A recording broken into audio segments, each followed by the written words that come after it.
Welcome back to the Bentonville Beacon podcast, where we're sharing stories and advice from the leaders sparking the rise of Bentonville, one of the fastest growing and most dynamic cities in the United States, nestled in the Ozark Mountains of Northwest Arkansas in the heartland of America. Hey, I'm your host, James Bell, and I'm thrilled to share the studio today with Andy Martin, CEO and co-founder of Wishfluence.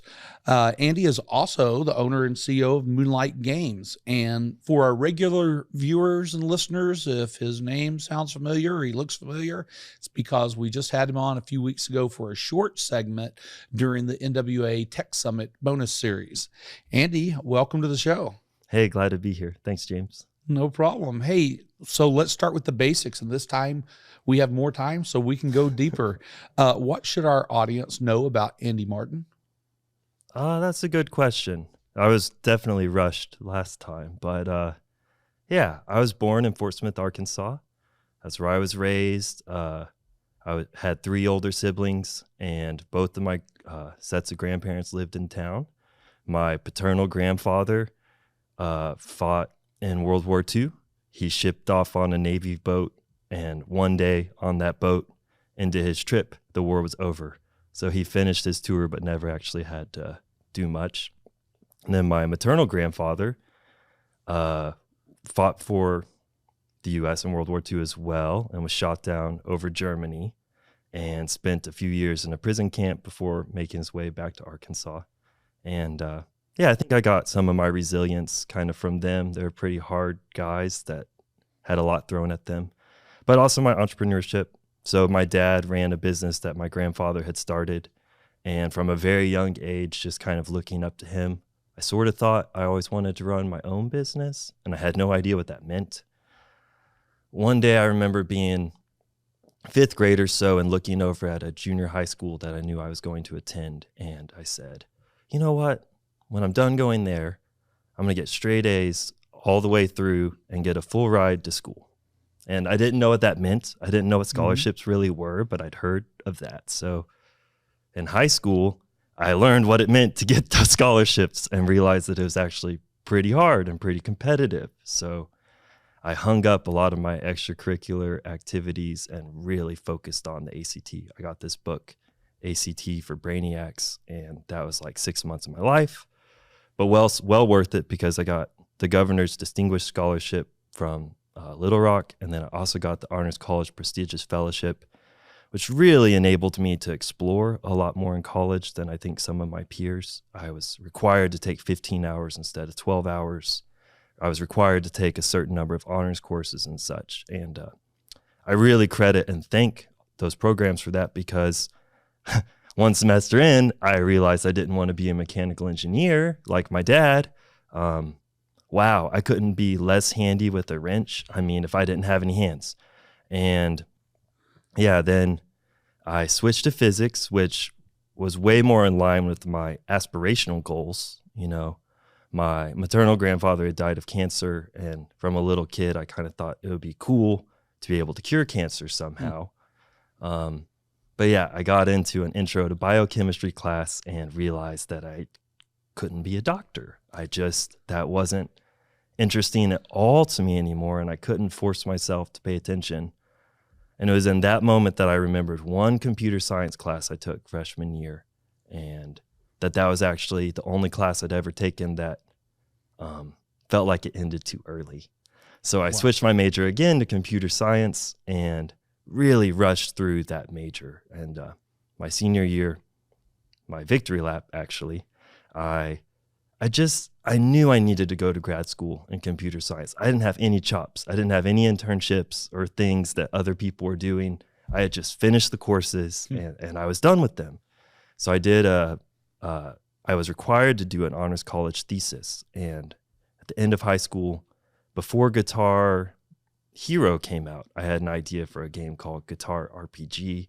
And my thought was you would play the guitar as a part of a role-playing adventure game. So like a goblin attacked you with the Blink-182 riff, and then you had to play it back to him to vanquish him. It made so much sense. So the devil went down to Georgia. That would be an amazing final song. So I finished that, ended up graduating SUMA, and I was applying to go to grad schools. And they didn't like my background, really. I mean, so you want to be in computer science, and you've only been in there for a year and a half. At this point, I'm still signed into my courses. I haven't even completed my fall semester of that year's courses, which was 5 computer science courses. There wasn't any fluff French left to take anymore. So I called my friend Daniel Week and said, no, these places aren't taking me. And I had this essay about being a small kid from Fort Smith where no one even knew what programming was. And he read it and said, no, this is really good. He's an English major who finished his college on time, so he had a little free time at this moment. And he just reorganized it for me. And it rang so much better. And so I applied to schools, and I had one dream school, the University of Southern California. They, at the time, were ranked #1 from the Princeton Review in game design and development. And they're also the only school that accepted me.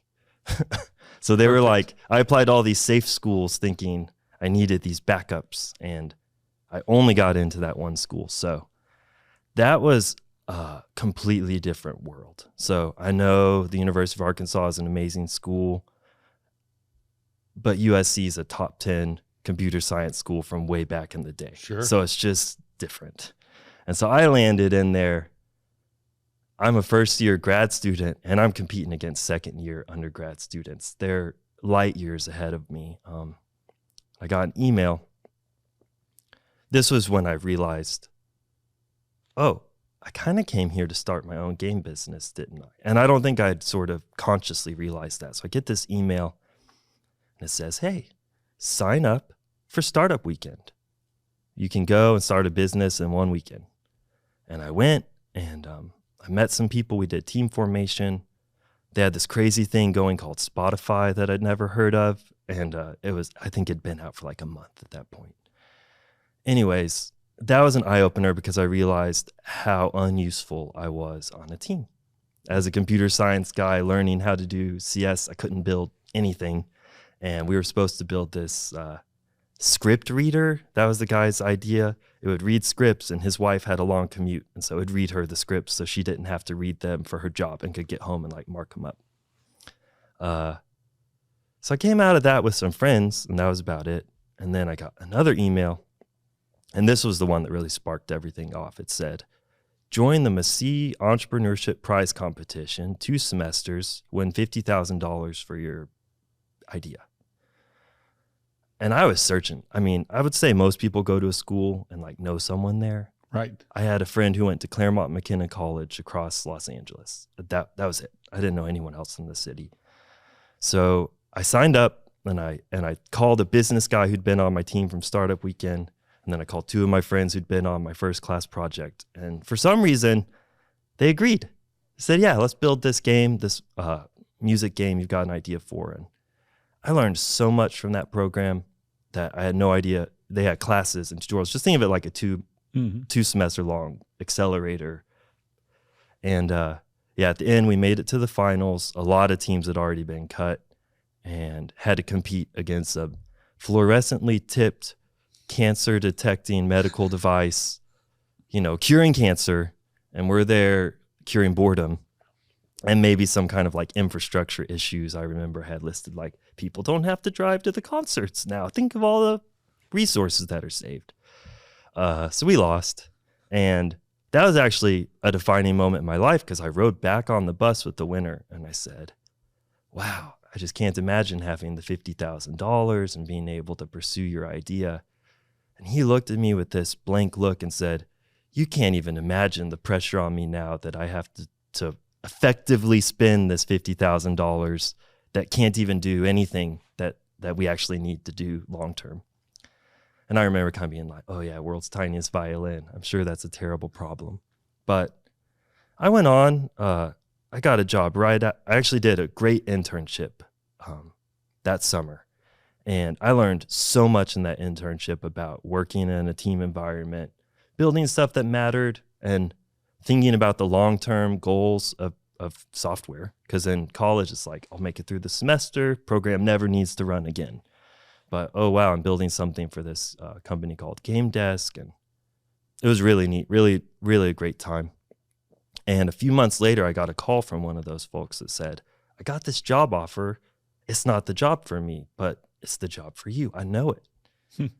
And it was in music and iPad games and all this stuff that required my skill set, where I'd done all this audio engineering and everything. So I went there and interviewed, and none of my other interviews had gone well at all. I'd interviewed at Zynga and didn't know anything about those worlds, but this company made sense to me. And I went in and talked to the president of the company, and he said, why should I hire you, and why shouldn't I hire you? And I said, well, you should hire me because long-term I'll be your best engineer. And I said, you shouldn't hire me because I like to work on side projects. And he said, if the side projects help make you our best engineer, that's okay. So I kind of had the blessing to do that. And that was just such a great job. I grew a whole lot. And towards the end of that job, I started my company, Moonlight Games, as a California-based single-member LLC, and I was building my game consortia on, like, if it was Martin Luther King Day and we were off work, I was working on it because my then girlfriend didn't live in town. So there was really, I could call her, which I did every day, but it wasn't like I had much to do. So I worked on that project, and then she and I got married, and she moved into that place with me. And my dream had always been, I'll make this money and build this game, and then this will be my business. And then now I had this wife, and the company had given me lots of extra responsibilities and, a fractional bit of extra money. So I just had more money, more responsibilities, and way more responsibilities than money. So she applied to Ozark Guidance here in Arkansas, and I thought, yeah, just apply wherever you want. I don't know. And then she got the job, and then we talked about it and said, well, don't you think your business could actually thrive there in Bentonville compared to here in LA, because you're making X amount, and then this is how much you have to spend on rent. We now have to spend on rent. And we ran the math and all the numbers, and she convinced me. She convinced me to move back, and best decision I made, because we moved in with her parents. That was a trial. And I bet. Low rent, though. It was the best cheap rent ever. And they're actually people to look up to and model after, so it's great to live with them and see that. And we're really fortunate because we bought a house back then in 2016. And if you know much about the Bentonville housing market, it seemed expensive then, and it's just gotten kind of more so now. And what she had said was true. I got multiple job offers from companies in California paying me the same rate I'd made out there, except I was here where the cost of living was half. Wonderful. And I was building my business and trying to figure out this game idea. And then I was working remotely for my old job, and one day I got cut from that job.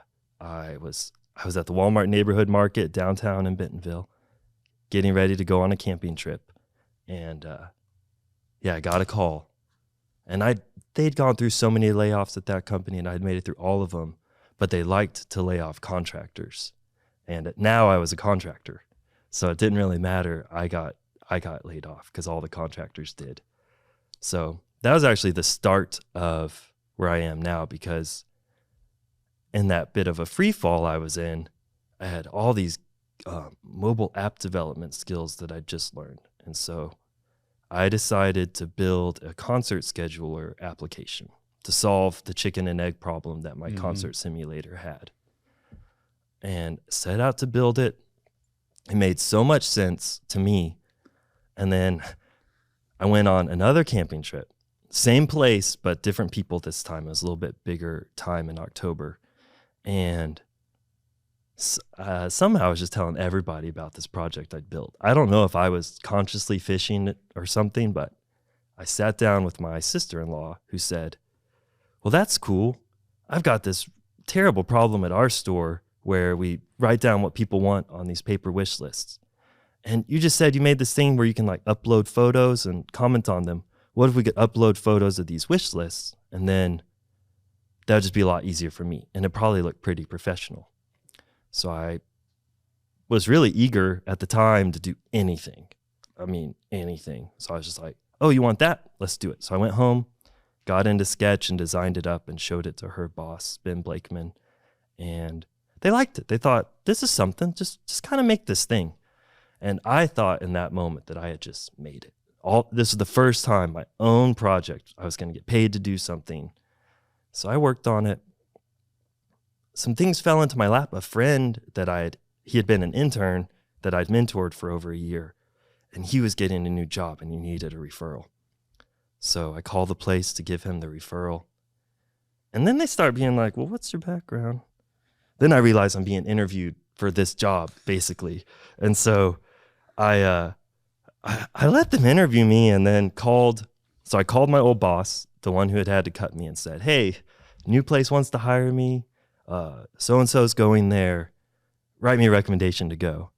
And he said, I'll happily write your recommendation, but we just got our funding back in and you're like one of our best people that's ever worked here. So just come back. So somehow I've gone from no job to 3 days a week I'm working at my old job, and 2 days a week I'm working on this wish list. And I put the wish list app out for the store, and in my head I was kind of done. All of the infrastructure for it was shared with my other applications. So really, I just kind of slightly modified what I'd built and gave it to them. So I worked with, at the time I'd been going to all kinds of Startup Junkie things. Startup Junkie is actually part of the reason I moved back. I had a phone call with Michael Eisman, and he told me about all the resources in Bentonville that I had no idea existed, because in 2011, when I left Fayetteville at the time, none of those seemed to really exist, or if they did, I didn't know about them. So I really didn't. Here. Yeah. So all of a sudden I'm aware of this rich entrepreneurial ecosystem, and I came back to Bentonville and became a part of that entrepreneurial ecosystem. And I was just so excited. So then fast forward a few months, I get another phone call. We're about to have our first baby. And I've done this Kickstarter campaign for this concert simulator, which everyone who's looking at me, Jeff Amrine, let's say, is like, this thing will never succeed. And Andy will never know it until he tries to make it succeed and realizes it won't. Well, I'm dumb. I didn't know that. I didn't know that's what everyone was thinking. But yeah, did the Kickstarter and it failed. And then Michael Eisman again said, hey, I really want you to do this idea fame pitch because your product's fun. And I think you'll have fun doing the pitch. So I did it. Maybe I didn't have so much fun. But then they had Idea Fame Live. And so I pitched again there, 60-second video. And luckily I did that video. I had no idea how low I was on resources. And one of the jobs I had, the company wasn't getting funding. Anyways, I get a call from Cody Kinsey of Lofty Labs, who I'd met at Startup Weekend. Barely. I'm telling you, I talked to him for 5 minutes, but somehow he remembered me. And he said, I saw your Idea Fame Live pitch. You know what? This other company in high fashion and luxury retail is releasing this MMO game, and they've been building it and paying someone to build it, and they don't really have their own internal team to audit and manage this. And it's just kind of funny because that's really what I excel at, is like these massive architectures and making sure everybody's doing stuff together. And so I said, okay, all right, Cody, that sounds good. And I talked to a person who was in Ireland at the time. And he said, yeah, I'm in Ireland. I'm normally in the States. So I said, okay, well, interview me for this job. He's like, this isn't my company. I'm an advisor to this other company. And Cody's just my friend who we've worked with before. So this is all like friend to friend to friend. And we're going to try and get you this job. Nice. So I'm like, well, that sounds bad. There's no way I'm getting this job. So why am I wasting my time? So I threw out what I thought was a crazy number of $100 an hour for the job, thinking if they do pay it, I'll take it. And if they don't pay it, I'll just assume that it's not because I stink. It's because that rate is just stupid. Well, they were like, hey, that sounds great. Can you start next Monday? And I was my wife was having a baby. And I thought, we probably need some money. Let's do this. Well, that job, I'm just going to fast forward through it now. That job taught me so much about luxury retail. And I'd made this wish list app a few years before. And everything in my career started connecting all those dots. And then my wife didn't really like being in therapy with young children when we had a young child. And so I said, babe, I'm running like 3 different jobs right now, trying to figure out how to make them all work together. You already helped me with this Wishlist app the first time. Just come work for me and do my billing and talk to people and make it so that I can make us money. That conversation happened like 10 times before she actually did it. So she came on board, and I was supposed to be able to focus on development. Well, then she had her own ideas. I mean, wow, really? She had her own ideas. And she said, Andy, I know your heart was in it when you built this app, but it's so ugly. And we need this app to be in other jewelry stores. So let's give it a facelift. So we called Blake Davidson of Square Six, another person through that job referral chain that I'd met. And he showed up at our house with a kangaroo. I'm not lying. A baby kangaroo, a Joey, I guess, in a bag. Said, yeah, let's have this meeting and talk about making this app better. So Karen and I talked to him, and I've never seen a kangaroo up close like that before. So he's like a shoo-in for the job. I mean, I'm telling you, this kangaroo got him the job. And he just did this facelift of the app and made it look so much better. And then things just started happening with that app, and other jobs that I had. One ran out of startup capital. One just wasn't the right product for the right market. I launched this big beta for my concert game that didn't really give me the results I wanted. And I finally had a closure, like a sense of closure, and was able to say, well, I can just stop working on that. I'd been working on it for 9 years. I mean, 2011 to 2020, I worked on that project. And then I just felt this feeling of, I can let it go. Jeff was right. Everybody was right.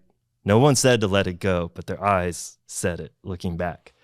And I said, I'm going to do this wish list thing, and I'm going to do it right, because I'm passionate about startups, and I really like how this is solving this problem, but it's not my baby that has to be this exact way for it to succeed, or else I'll never be happy with it. I was very willing to let it grow and ebb and flow, which I think is what everybody kind of wants out of a founder. So that would be some advice, would be willing to change.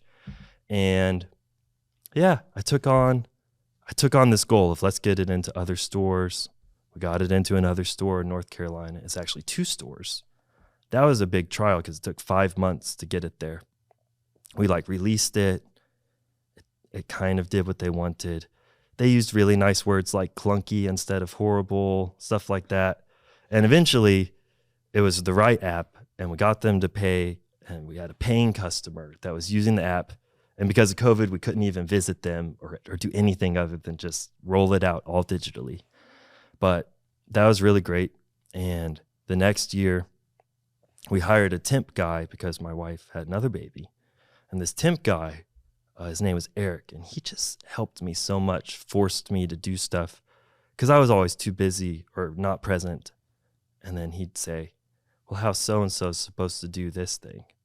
And he would ask those questions that other people weren't asking me, but Eric was asking them, and they made sense. And so I'll kind of stop this story because I know it's going forever, but I'm on a mountain bike in Colorado with Eric, and I get a phone call from my wife. And this is where everything changed, because she said, hey, Ben Blakeman just called. There's another app that's kind of sort of like ours. And they're calling every jewelry store and trying to get them to switch to us. And they tried to get him to switch to them, from us. And I was just like, oh no, that's really bad. We've taken so long. It's time to go all in. Okay, hold that thought. I want to go back. I want to come back to this because that's a good turn that I want to come back to, because we've heard a lot of jewels in here that I want people, especially, new founders and such, some absolutely, things to follow. I think that's a great place to stop. We're going to come back to that. Don't let me forget where we were. Number one, your willingness to change directions when you needed to, and just go, this isn't for me. Good for you. By the way, I too quit pre-med at, we called it was the second class of organic and it was combined with bio, so it was called Bioorganic 2. Oh, It was awful. I too was figured. That's the first time in my life that I actually, I think, quit at something. amazing. There's, I guess, a trend line in here I see that's not really a line, it's a crooked line. It goes all over the place. You made turns every time you needed to when opportunities presented themselves. Life isn't clean. There is no straight line to progress, and you were willing to follow that path. So congratulations. Thanks. We'll probably come back and talk about cost of living. I'm just looking at my different notes here that that cost of living thing, and always hire somebody with a baby kangaroo. That's the third point. It's definitely a good move. Absolutely. And then, getting up and pitching, do things that are uncomfortable, I would say would be the fourth point. And the fifth one, I'll stop there is, that first app was really your MVP, your minimum viable product. And I got to tell you, and I'll tell the audience, because if you're working on something and you founded a company and you're working on a product, if you're really, really proud of the way it looks, you went too far. If you aren't embarrassed by the first product, you do not have a minimum viable product. So make sure that you stop at some point and get people to test it before you move on and spend a bunch of money and time. One of my icons was the little floppy disk for save. I mean, that's how bad it was. That's great. All right. I want to hear about this turn. So you found out you had competition, which, by the way, is a great thing to have competition, because it means that there's a pretty good chance you're on the right path. Yeah. So because we'd done this grassroots and I wasn't ever really in the jewelry industry. I released this app, but I never went to a conference or a show or became connected to others. I had a few contacts. And then my wife had worked in jewelry at Blakeman's for about 8 years, way before, we even met each other. The competition, that really lit a fire under me, because I thought, I've been building at grassroots. I've never taken investment or anything like that, because it just seemed like there was no reason to need to speed up. And then there was finally a reason to speed up.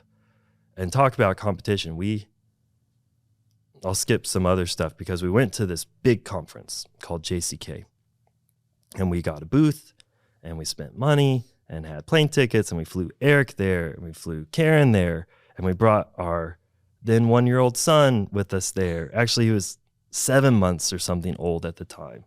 And Karen's sister, who'd first helped me ideate the app, she said, I have to go with you guys too. You're just going to die out there. So we go and get in our booth, and we're ready for day one.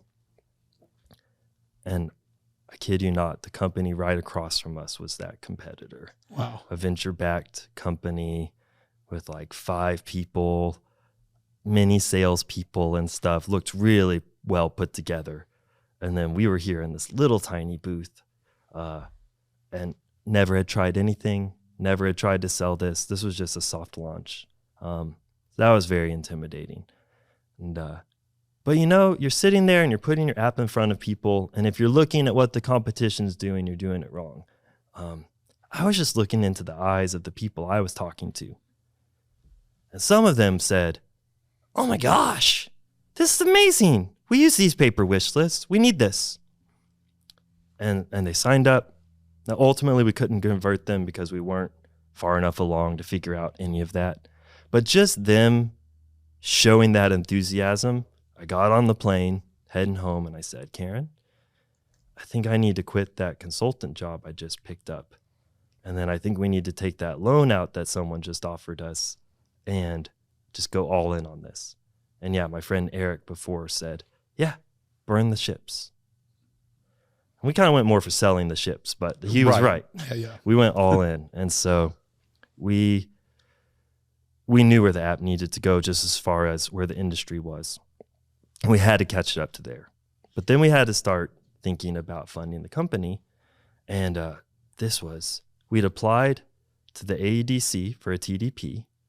And what is a TDP? The Technology Development Program. And they offer these royalty-based loans where you can take the loan, or grants more. And as your company makes money, you pay a percentage back to them, hardly any interest or anything. And then they essentially just help you accelerate your product. Precisely. And that's the Arkansas Economic Development Commission. Yes. What you're describing is one of many great incentives they have for startups. Yes. So yes. And another one they have is the SCIP. Correct me if I don't know the full acronym, or forgive me. But it's the TDP is capped at 100,000 and the SCIP is capped at about 500,000. Well, we went in and we were very confident, but we did it remotely. And ultimately, our message just did not resonate, and we didn't get picked. And I didn't think they would vote in the meeting. They voted right then. We didn't get it right then, and we got off the call. And we had just done all these plans. This was about a month before that conference we went to, and that was big eye opener of just, wow, well, we failed. We failed, or feel like we failed. And thank goodness my dad, I'd been talking to him about this, and he said, that's bad. That's not going to be good for you guys. I'm going to loan you this money interest-free because I know you were counting on getting this other loan, and then I need you guys to get your business going and pay me back later. No pressure, son. And I told him no, absolutely not. I think he'd actually offered us that loan before we didn't get it. So then when we didn't get it, I told him yes. Right. Failure is but a point in time. Suddenly you've succeeded. Yeah. So that's where I get into realizing that, or where I got into realizing, okay, well, I'll build the product people need. And then I just realized I was in the same problem I'd been in with Consortia, building the technology based on what I think the people need without a real avenue to getting it to them. And the thought that it'll just be good enough they'll sign up. And that's just not how it works. And then I talked to a dear friend, and she heard my story about all that stuff. She heard my complaints and my successes and failures. And she said, I don't think it's supposed to go like that. Like, I need you to talk to my friend. So she sent me a message. I said, I need you to talk to my friend, Yi Lin. She's at the Walton Family Foundation, Yi Lin Lei. And she knows all about this stuff. Just talk to her and see if she has any help or whatever to offer you. And graciously, Yi Lin accepted a meeting with this stranger guy. And I went in there. Gosh, I must have laid out a lot, because I remember just being like, this. And she was right there. She said, well, I think you'd be perfect for this program over here and this program over here. And I'm going to recommend you to these people over here because I want you to succeed. We want these startups to succeed. And so this was like the first person on the inside of all this stuff who I felt said she wanted me to succeed for personal reasons of she seemed to like me, but also just Arkansas reasons of we need these businesses here. And she connected me to Sarah Goforth at the University of Arkansas Center for Entrepreneurship. And I reached out, and Sarah and I had a lot of misconnections trying to get that first meeting, which was amazing when it finally happened. And in the interim, she connected us to Innovate Arkansas, which I'd heard about. And it's like I just chose to ignore all the great things about, I don't know, I have no excuse other than I just didn't pursue it. So Innovate Arkansas started working with us. They heard what we were saying, started mentoring us weekly, monthly. Then we got this call from a friend who we'd met at that big conference. She's an industry insider who knows Karen and her sister on a personal level and just wants us to succeed. She's a cancer survivor, Angela Quiles. She just wanted us to succeed. She loved the thought of it. And so here we are. We're ready to go. And nowhere to go, right? I just said we just spent all this time planning it, but we didn't actually have a plan. She said, guys, there's this conference that moves around every year. And this year it's going to be in Oklahoma City. It's like right next door to you guys. And I need you to go because you don't know anyone in the industry. And the only way you're ever going to sell in jewelry is if these people know you and like you. And we're like, well, that can't be true. You know, they just need to see the product and they'll buy it. And then like 1 second later, we're like, well, tell us more. So she tells us more about it and we sign up and go. And had a lot of great things come out of that conference, real relationships with people. But I think the best thing that came out of that conference was we had this dance the last night. I was talking to these different jewelers. I love jewelers. I love them. They're amazing people. They have their heart on their sleeve. I always thought it was like in the movies where the jewelers are the bad people and they're just kind of trying to sell you fake jewels. If you're working with real jewelers, I mean, they're fascinating people. They like art. They like rock and roll. They like love. They love, honestly. And that feeling of, oh, I'm in the jewelry industry because I'm because I'm a romantic. I can't think of the right word there. They're creatives and artists. Yeah. Which means they're basically entrepreneurs. Yeah, they're all entrepreneurs because almost all these businesses are independently owned. Most of them were started by their grandparents or parents in either the 40s or the 80s. And then the next generation's taking over now, which is what's setting up things for our app because people are kind of saying, well, now I'm in charge and I've always wished that I could change this. Wishfluence, right? So that was just really great to finally put people onto this industry instead of just, I don't know, maybe they'll be customers. And then, well, we'd done that Jeweler Circular Keystone conference the year before, but it was way late that year. So this year, it was in June. So we're only about 8 months separate. And we had not developed anything good enough to say, let's get another booth and go up against that venture-backed company again. Spend another $20,000. Yeah. No. So I unfortunately had to skip the Mount Nebo section of the Arkansas Enduro Series to go to JCK this year. And I just got one ticket. And I just did customer discovery. I didn't realize that's what I was doing at the time, but I just hoofed it around to every tech booth that seemed like someone I wanted to work with or someone that wanted to work with someone maybe I knew. Or there's actually some customers I talked about that were exploring some tech. And I thought, I'll go talk to those people and I'll learn about that tech and I'll send them an email about what I learned and how it might help them, completely not mentioning my own stuff at all. So I went in there with these plans and it's so good that I did because there's one really important partner that we have lined up now, signed agreement. But back then it was just kind of an in the air agreement. And I was finally able to put a name to the face, connect with them. And that's what the point of sale system that we use, which is really cool. I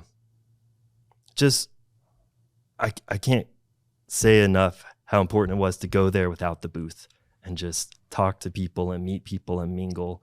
And I did every extracurricular activity. Also, our super good friend Angela was going to do the whole thing with me. And she got COVID while they were setting up their booth. So I didn't see her the entire conference. Wow. And I was supposed to like sit at her booth and kind of do some growth hacks with her. Can I hold you there for a moment? Because I want to go to this notion of, you went to meet people. And you went to meet people and sort of help them first. And I'd made myself a bunch of notes before this that because you did the same thing when we met at the Northwest Arkansas Tech Summit. I asked you, what are you trying to get out of this? And you said, well, in the past, you would go to learn from the speakers. But that this year you wanted to meet people, people that you knew and knew would be there and people that you didn't know, but hopefully you could find somebody that knew them to make introductions. Absolutely. And I bring this up because what you've brought up is a valuable learning point for not just entrepreneurs, but anybody attending a conference. Trade secret, it's not about the speakers. Or maybe I should say pro tip, right? It's, look, the NWA Tech Summit that we talked about, it attracts an unbelievable slate of speakers every year, but it attracts 1,700 amazing attendees. Yeah. And, when you interact and connect with others and, help them, they help you, that's where the magic happens. I mean, in a world where information is freely available, yes, we need the speakers. We need to learn from them, but in reality, all the information's already at our fingertips. Getting connected with people, is, information doesn't make deals. It doesn't change people. It doesn't make things happen. It doesn't make life happen. People do that. And so, again, you've just sort of figured it out along the way, it seems intuitively. So if the special thanks list would go really long. You bet. Well, hey, for the sake of time, I want to sort of change directions on you if you don't mind. Well, first of all, I have to ask, or say that I run into you at 1 Million Cups, and of course you're at the Tech Summit. You're an Arkansas iFund alum or part of the Innovate Arkansas program. Having spent time in Southern California, and I'm sure there's similar programs, but what advantages do you see that our area provides, that Bentonville and Northwest Arkansas provides, that maybe the West Coast can't provide? Yeah. Approachability is a big one. So all those startup junkie events, you sign up, you go, there's free food and drinks, and right. It's the most approachable thing I'd ever been a part of. Maybe there's something like that in LA, but it never came into my inbox. No one ever said to me to go to it, which I think is another thing about LA, which is how cutthroat it is. Why would someone tell me about an opportunity that could help me if it in any way diminished their chances of being helped by that thing? Where I don't think we have that mentality here at all. If you go somewhere, I think the thought is just that there's plenty for all to share and grow, and we can grow it all together. So that's as a you big, said important that, part. I was writing down the words scarcity versus abundance, scarcity versus abundance. And those are definitely two different mindsets. Yeah. And over and over and over again, the real builders who are really givers think with that abundance mindset, and that's how they become very successful. In addition to the, abundance of resources that are here, and you've talked about a few, and there's a ton more we could talk about if we had time.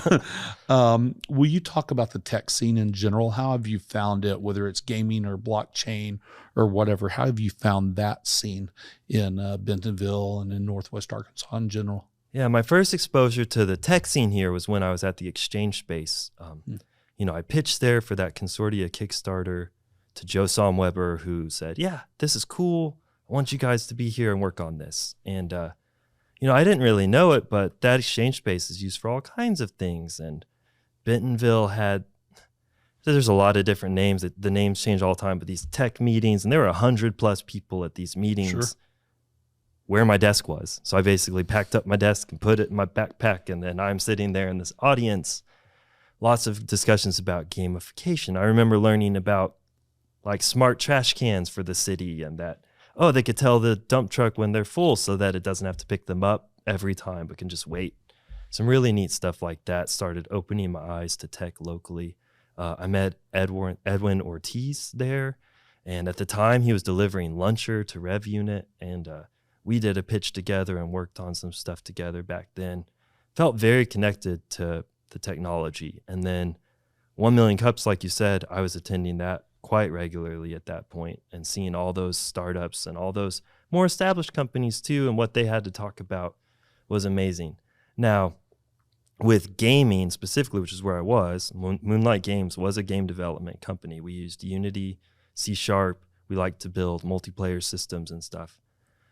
That was a little harder to find. And That's what I was searching for a lot. I was really searching for maybe a good co-founder in that realm, and just didn't materialize. But I did find the Northwest Arkansas Unity user group, which was kind of a brainchild of a guy named Keenan, who's awesome. And Keenan was part of Dr. Dave Frederick's Tesseract Center at the U of A. And they've been investigating retail, augmented reality, game development. They did an immersive painting for Crystal Bridges that you could step in the painting and explore the world. That's neat. It was awesome. And being there, Meetup would send me an email every time we were done with one of those meetings and said, these 5 things, which one actually is why you went?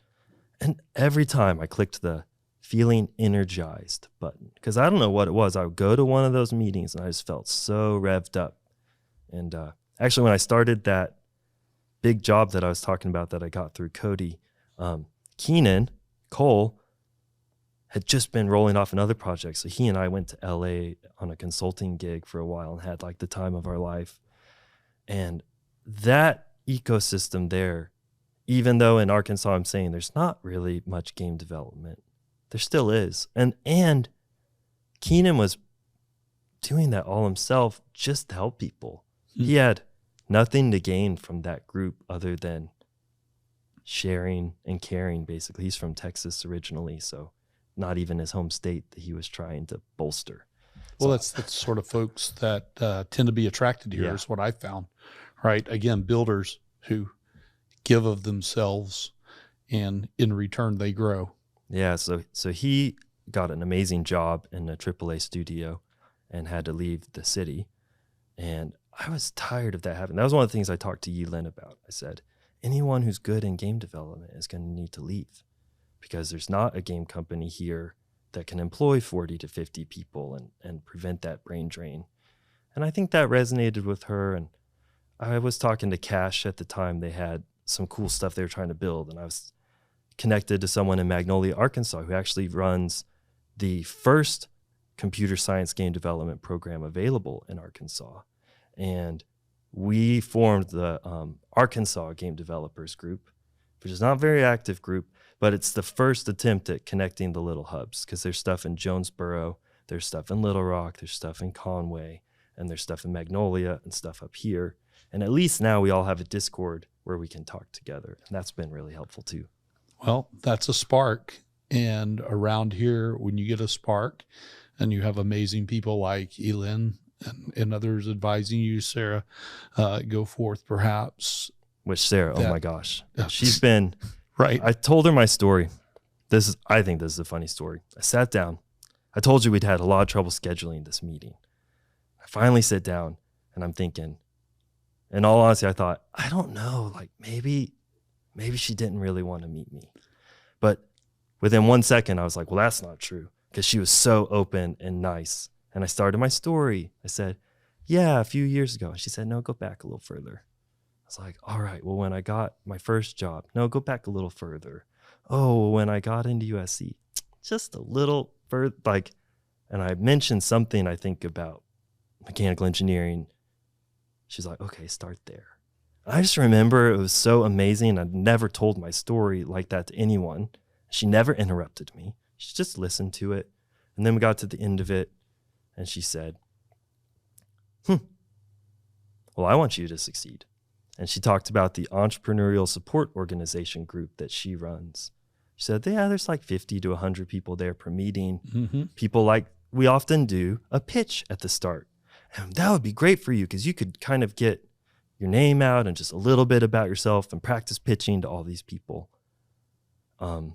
Luckily, we were working with Innovate Arkansas at the time, but I did that pitch from a family vacation in Florida where I talk about rolling with punches. I had this room reserved at the library, and the day before, the librarian said, yeah, we're closed tomorrow, so I don't know why you reserved this room. And so if I hadn't talked to her, I wouldn't have even made it. Anyways, Karen found this place called Beachworks, which was this super hip little startup place that I went to instead. And wouldn't you know it, right behind me was this beautifully hand-painted Rolex painting. And so when I did my pitch, I had this, it was like I manufactured it myself, but it was all just a coincidence. And, talking to that group, that was the start.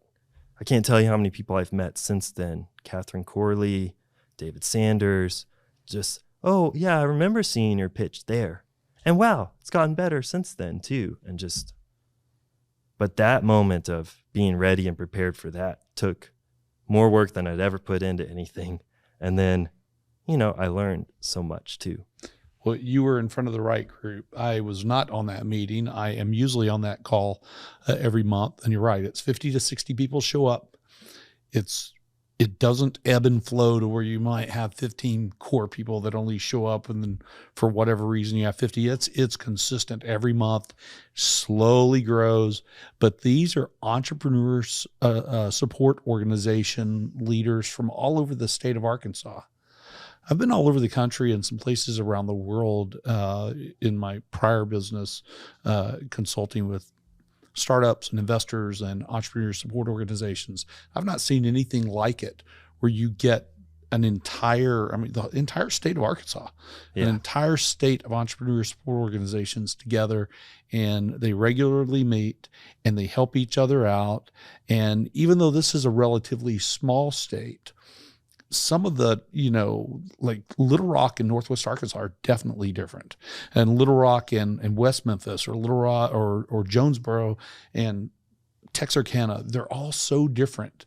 And yet everybody, and left out Pine Bluff, everybody reaches out, and Fort Smith and really just tries to help each other and do that first. You've mentioned mountain biking a couple of times, so we should probably talk about mountain biking, and I'll ask it in the context of another question. Sure. Considering, we live here in the mountain biking capital of the world. First of all, how exciting is the news about the U.S. national mountain biking team? I think it's awesome. And amazing. I hope to buy them all a beer sometime if I see them. Yeah, me too. So Bentonville, Arkansas is now home of the U.S. mountain biking team. So as they prepare to win gold at the 2028 Los Angeles Olympics, they'll be doing that practice here. And that's incredible news. But, so there's the mountain biking scene and a bunch of other amazing stuff you can do here. So how does living, working, playing, being here in Bentonville help you and your family thrive? Well, let me tell you what it was like in Woodland Hills. I drove my car to work and I drove home, and there wasn't anything fun in between or to do either place. If I wanted to work out, I went to the little gym that I had at my apartment complex, and I would ride the exercise bike. Just translate that to, I moved into my first house in Bentonville. I was over close to Slaughter Pen, and on my lunch break, I started taking my mountain bike out and just exploring a little bit. It was a terrible mountain bike. Riding Slaughter Pen, right? Yeah. That's just for the listeners. That's one of our trail systems. Yeah. So Angus Chutes was the trail close to my house, and I got a better mountain bike at some point, and that was changing my life. I was portly. When I lived in Woodland Hills, I would joke that they chained me to my desk to write code with like hamburgers and stuff. And now I'm, on my break, riding my bike, feeling fit, feeling healthy. I'd seen this article my friend Randy wrote one time that said, if you're not healthy as an entrepreneur or founder, you're not doing your business kind of its best interest. Gosh, I phrased that terribly. And it was so true, because I started feeling healthier and I started seeing things more clearly, and I started cutting out a bunch of cruft that I was wasting time on, and including things that were important, just like on the mountain bike trail. You mentioned kind of how I was pivoting, and I watched the movie Point Break this summer, and I was in this really mentally awake, mentally changing state. And they talk about following the line in that movie. And there was a moment where I just said, oh, it's real. And I started seeing the line everywhere. That's right. And I see it on the mountain bike trail. I see it with my startup. And if I don't see it, it means that I'm probably not mentally healthy in the moment, too blocked. You really need to make sure you're able to see that line, because otherwise you're following someone else's line. And like, how helpful is that? Man, that is some fantastic advice. And I'll tell you, in mountain biking, in particular, you really have to be mentally focused, or you're going to hurt yourself. I've hurt myself from not being mentally focused, trying to ride my bike and staying on that line. And in a startup, you can seriously hurt yourself financially. You can seriously hurt if you have employees, finances, and thereby their families. And you have all these responsibilities. And so, staying the line or following the line is really important. Let's start working through some of the final questions as we start running out of time here. If somebody, a super important non-random question first, because the ones that follow are more random. Sure. If somebody wants to reach you, how do they do that to become a customer or to, reach you for whatever reason? How do they reach you, and how do they find out more about Wishfluence? All right. 3 ways. First, just go to wishfluence.com. WISHFLUENCE, or email Andy@wishfluence.com. It's ANDY, or look me up on LinkedIn, linkedin.com/AndyMartin1, and connect with me. Perfect. Okay. First, slightly random question. During Tech Summit, you mentioned that you did ultimate Frisbee. Yeah. And, in the absence, I don't know if you've heard the news, but they dropped it from the 2028 Olympics. Pretty sad. So in the absence of ultimate Frisbee or flying discus, some call it, what variety sport would you add to the Olympics? So I saw that actually. And I looked up something super interesting about Frisbee, which is that the Frisbee was actually part of a startup. Fred Morrison, I think was his name, and his wife were playing with a popcorn tin lid and after Thanksgiving. And then they took that tin lid down to the beach at LA, and some people offered them 25 cents for that popcorn lid, because actually at that time they used a cake tin lid because it was a little more stable. Mm-hmm. So they asked for their cake tin lid. And Fred looked down in his hand at this cake tin lid that he'd spent a nickel on, and looked at the guy who'd offered him a quarter, started a business. And then 20 years later, sold that to Whammo. That's amazing. Yeah, which I think is super cool, especially husband and wife, since that's how my business is. And I understand why Ultimate didn't make it in. Those teams have 6 people. And so for every country to need to field some kind of 6 to 8 person Ultimate Frisbee team's too much. But is it too much to ask for a disc golf to be entered into the Olympics? It only takes one person. One person can play disc golf. And so the argument that it's too many people per country would go away, and we could still have flying discs be represented. Awesome. See, just like that. Is it the International Olympic Committee? If you're listening out there, IOC, they listen. You've got your recommendation. Oh yeah, they totally listen to the Bentonville Beacon podcast. They would be our 8th listener. I tried to actually get a disc golf course built here, and that's now the land that was maybe being considered for it is now on the 8th Street Market, where they've built so much mountain biking stuff. It's like, I don't think you could cram a disc golf course onto there now. Well, maybe we'll find a place to build one. The city sure does its best to try to, cater to all the audiences here, to have stuff for everybody to do. For goodness sakes, we've got a huge Indian population because we have a lot of tech workers from Walmart and others here. And so the city said, we're not really inclusive if we don't have legitimate cricket pitches. That's dope. I didn't know they added those. Yeah. So those are being added in I think there's one park that maybe has some, but they're being added more substantially in one of the parks that's being built. That's awesome. What's the one ability that you believe every person should possess? Okay. This one's weird, but one of my favorite Led Zeppelin albums is called Presence. And being present and having presence in all the situations that you're a part of, you're not going to find that line that we were talking about earlier if you're not present. You're not going to hear someone's real need if you're not present. And being present, it's deleting just a little bit of that self-talk when you're listening to someone. I think that's all it really is.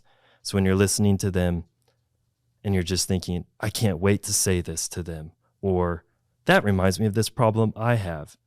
Just take that extra second to try and turn that down just a little bit and actually hear and be present for what the person's telling you, and let them finish what they're telling you too, because only through that, wow. I mean, think of it if I hadn't been present when my sister-in-law was telling me about the wish list needs that she had. I could have easily just been like, oh yeah, well, I'm doing such and such, and so that for whatever reason isn't what I'm doing. So I think that's the most important thing. And anytime that I've seen a really successful CEO, or actually one of the most impactful people in my life was my first project manager, Ricky Kovac. He was present. And when you told him your thing, he listened. And when you told him it worked, he cared. And those were the things that mattered. And so then you could spend 3 weeks working on a bug fix because you knew that when you told Ricky about it, he had heard you that you started and he cared that you were done. So I think it's great for a manager to really work extra on that.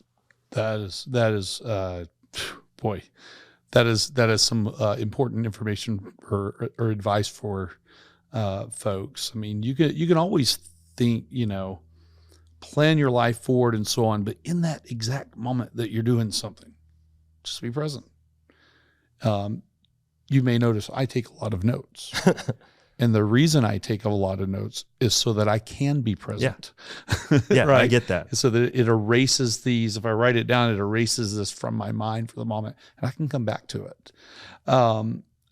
Starting a business of any kind is just plain difficult. What's it been like starting one with your wife? I mean, how did your lifelong partner is your business partner? How has that been?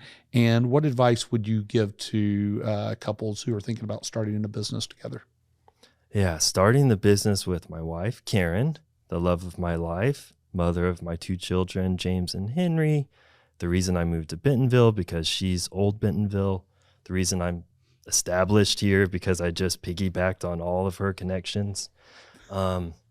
Starting a business with your wife, if you have kids, is dumb.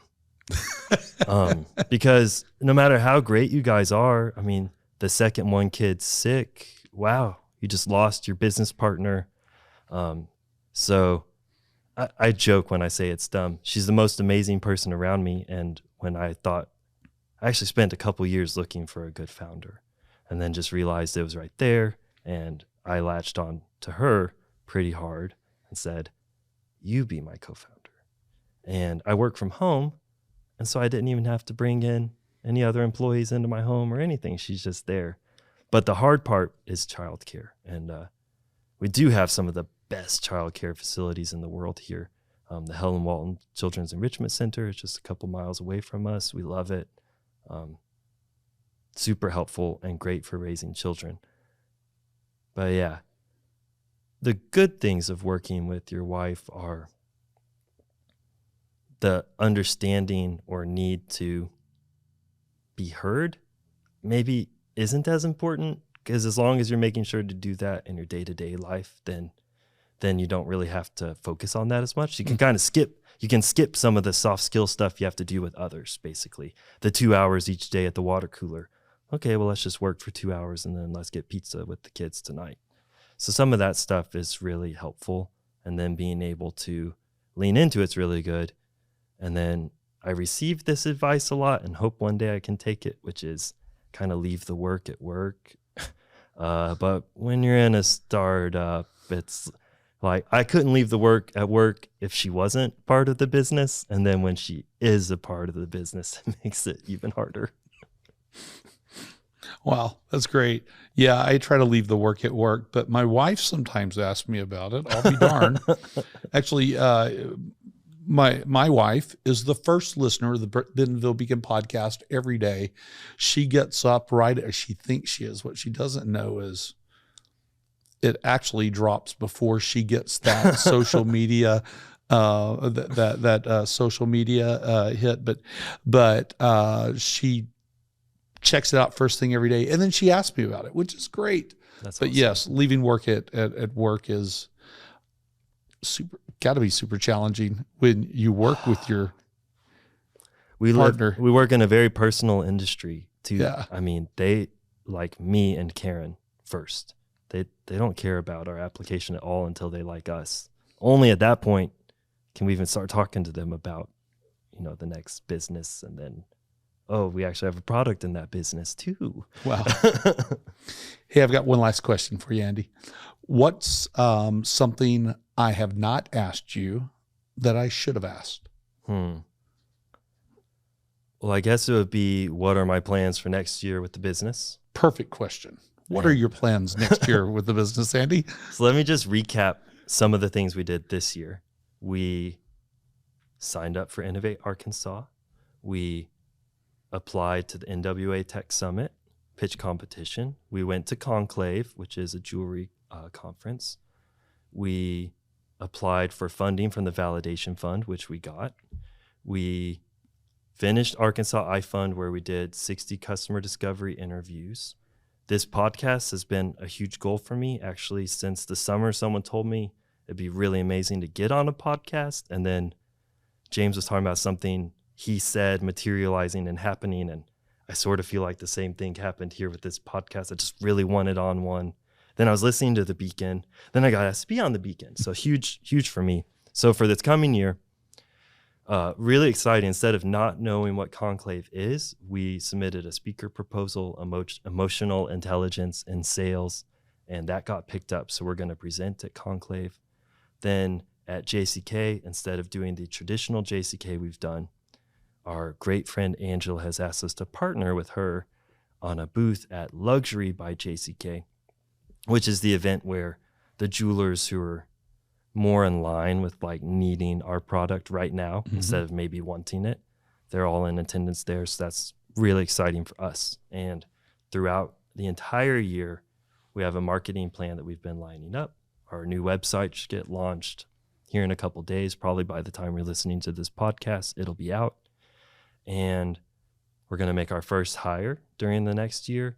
And once we get our marketing stuff lined out, we're still in stealth like right now. I mean, we've never really done some big, hey, let's try and get them in.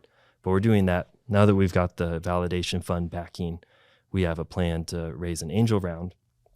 And we'd like to get our numbers up, of course, before we try and do that. So an angel round in the next 4 to 7 months, that seems pretty in line with what we're trying to do. And I would love to be at the end of the year with 10 stores giving me a phone call that they just had the best Christmas ever. That's fantastic. Great job. I'll tell you, most entrepreneurs can't lay it out just like you did. So great job. It's been a long time coming to be able to do that. And that, just like everything you've done in a year and that you have planned out, is pretty incredible. Thank you. We're just really fortunate. I think a lot of that comes from just being here in Bentonville. Cool. Well, hey, Andy, thank you for taking time to share your story with me, with our listeners and our viewers. What a fantastic story. It was, you had me on the edge of my seat all the way through it, listening to all the twists and turns to get to where you are. And all of that is, I think, a valuable story to help people understand really a lot of, you could probably write a book of lessons out of what you said. There's another question you didn't ask, which is, what's the best book I read this year? What's the best book you've read this year? It was Made in America, which I always thought would be kind of a cut dry story. I don't know. It should just be called How to Start the Biggest Company in the World and Keep It Going. It was amazing. That book taught me a new thing that I have, which I think that flow state I was talking about is a little bit of it, that following the line, which is a CEO mindset, which he talks about a few times in the book. And I never understood that before Sam just kind of laid it out there so casually in the way that he does, but so thoughtfully. Yeah, Sam Walton's a brilliant man. The world really lost a brilliant man, but you're right. Made in America is a book everybody ought to read. It's not a hard read. It's not terribly long. You can get it on Audible, but it's a great book. Well, thanks again. And thank you to our Bentonville Beacon audience.